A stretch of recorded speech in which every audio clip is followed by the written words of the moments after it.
আসসালামু আলাইকুম।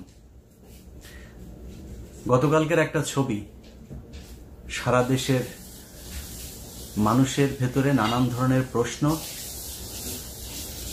নানান ধরনের সন্দেহ, অভিযোগ, অনুযোগ, আর কি বলবো, অভিমান, অনেক কিছু তৈরি করেছে। আমি এই ভিডিওটা যখন রেকর্ড করছি নিউ ইয়র্ক সময় বিকেল, বাংলাদেশে তখন অনেক রাত। বাংলাদেশ সময় আগামীকাল আপনারা অর্থাৎ সন্ধ্যায় আপনারা দেখবেন নিউ ইয়র্কের সময় অনুযায়ী। আমি আজকে সকালে যখন ঘুম থেকে উঠেছি, ঘুম থেকে ওঠার পর আমি সবসময় ফোন চেক করি। তো আজকেও ফোন চেক করতে গিয়ে দেখি অনেকেই একটা ছবি পাঠিয়েছেন। আমি প্রথম যখন ছবিটা একজনের দেখলাম, আমি মনে করেছি কি যে এটা হয়তো আগের কোনো সময়ের ইফতার মাহফিল টাহফিলের কোনো ছবি টবি হবে। চেক করে দেখলাম 2-3 জনের ইয়েতে লেখালেখি দেখে বুঝলাম যে ওইটা আজকের ছবি ছিল, অর্থাৎ বাংলাদেশ সময় কালকে। আমার কাছে এটা বিশ্বাস হয় নাই। বিশ্বাস না হওয়ার পেছনে কয়েকটা কারণ আছে। আগে আমি এই ঘটনাটা ছবিটা দেখার পরে সাথে সাথে আমি দেরি না করে সম্মানিত আমির মহোদয় ওনাকে ফোন করলাম, জামায়াতে ইসলামের। তো মাননীয় আমিরকে আমি বললাম যে মাননীয় আমির, এই ছবিটা দেখলাম অনেকে ফেসবুকে পোস্ট করেছেন, তো এইটা আসলে কারণটা কি, এটা মানে কি হয়েছিল। তো উনি আমাকে যে জবাবটা দিয়েছেন সেই জবাবটা আপনাদেরকে আগে জানিয়ে রাখি একটু।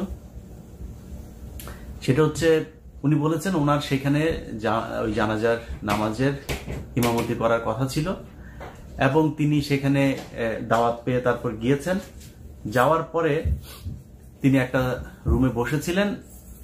ওই সময় এই খুনিরা সব এসে ওনার আশপাশে বসেছেন। যেহেতু বসেছেন সেহেতু উনি তো আর তাদেরকে উঠিয়ে দিতে পারেন না। মানে এক্স্যাক্টলি উনি আমাকে যা বলেছেন আমি সেটাই বললাম, কোট আনকোট।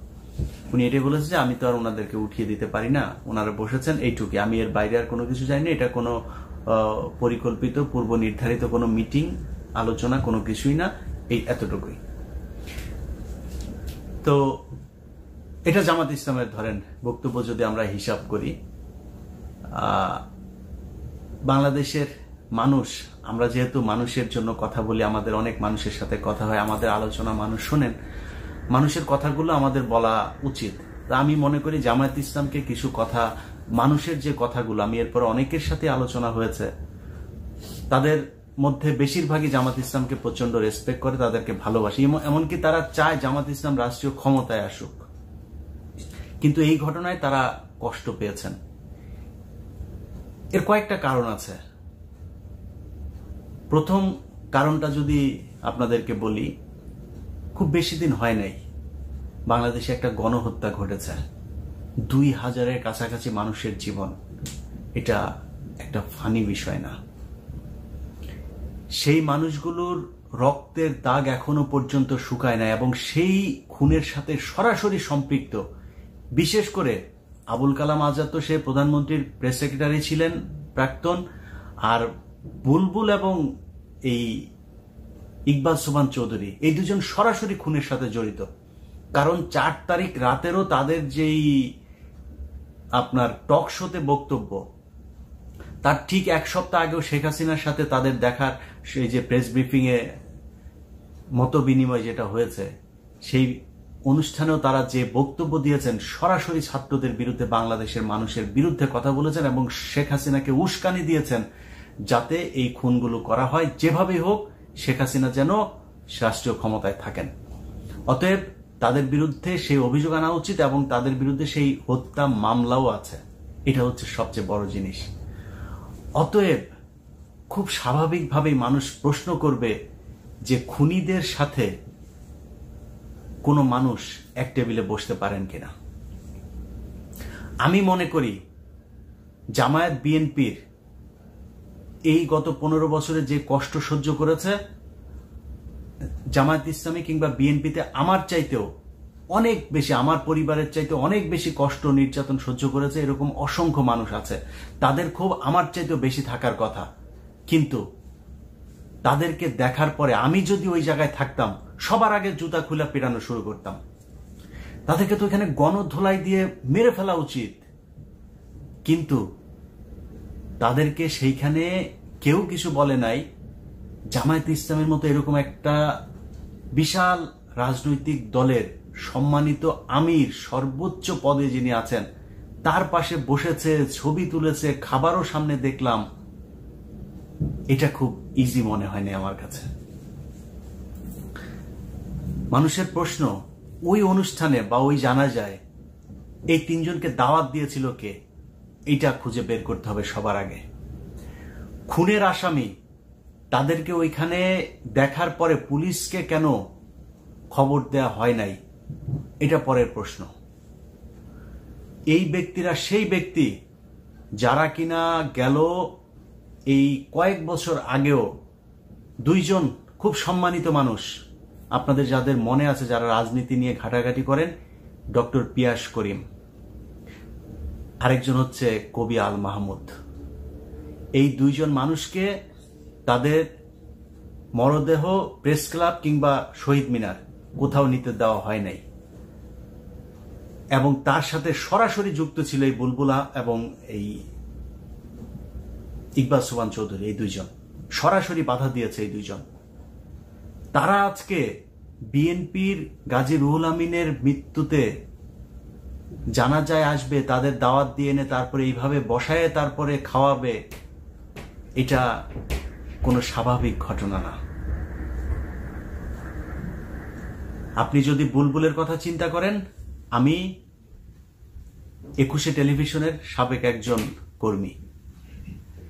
আমার এই 21শে টেলিভিশন 2015 সাল থেকে 2016 সাল পর্যন্ত 1 বছর আমি দেশে ছিলাম।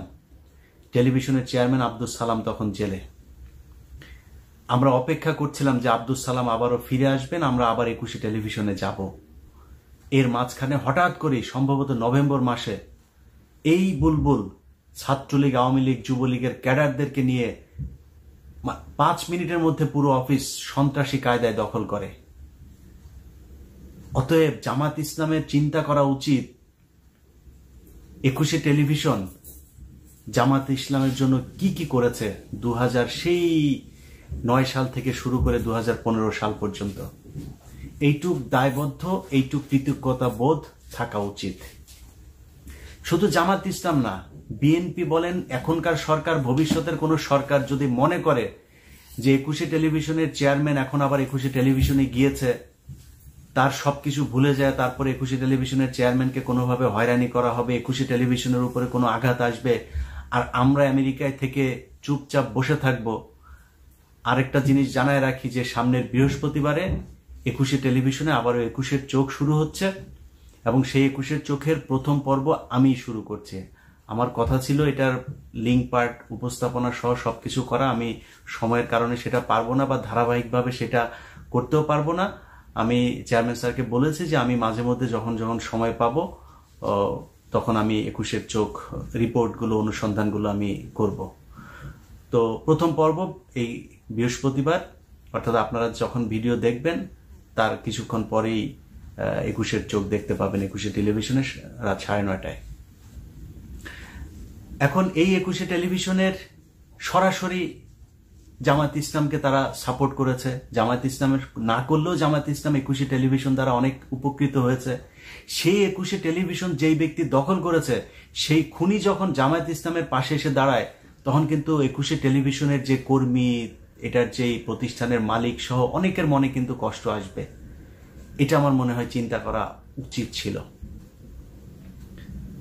আজকে যারা এখানে দাঁড়িয়ে ছবি তুলেছে, আমি তো শুধু জামাত ইসলামের আমির একা তো না, সেখানে বিএনপির অনেক লোকজন ছিল, সেখানে শিবিরের অনেক লোকজন ছিল।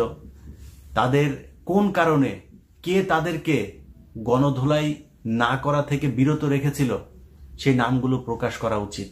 কারা আজকে খুনিদেরকে আবার এই বাংলাদেশের রাজনীতিতে, বাংলাদেশের এই যে খুনিগুলো আজকে এখানে এই জামাত ইসলামের আমিরের পা ধরে তারপরে ফকিরের মতো, অসহায়ের মতো বসে আছে না, এরা আজ থেকে এই 2 মাস আগেও জামায়াত ইসলামের বিরুদ্ধে হেন কোনো অপমানজনক, কুরুচিপূর্ণ কথা নাই, তারা বলে নাই।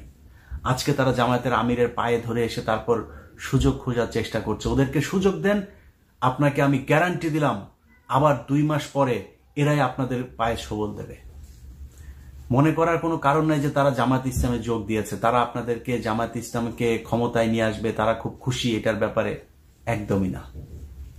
অতএব আমি মনে করি যে বাংলাদেশের প্রতিটা রাজনৈতিক দল যারা যেইখানে আছেন, যেইভাবে আছেন, আপনাদেরকে বাংলাদেশের মানুষ অনেক বড় একটা দুঃসময় থেকে উদ্ধার করে এনে তারপর আপনাদেরকে ক্ষমতায় বসার একটা স্বপ্ন দেখিয়েছে।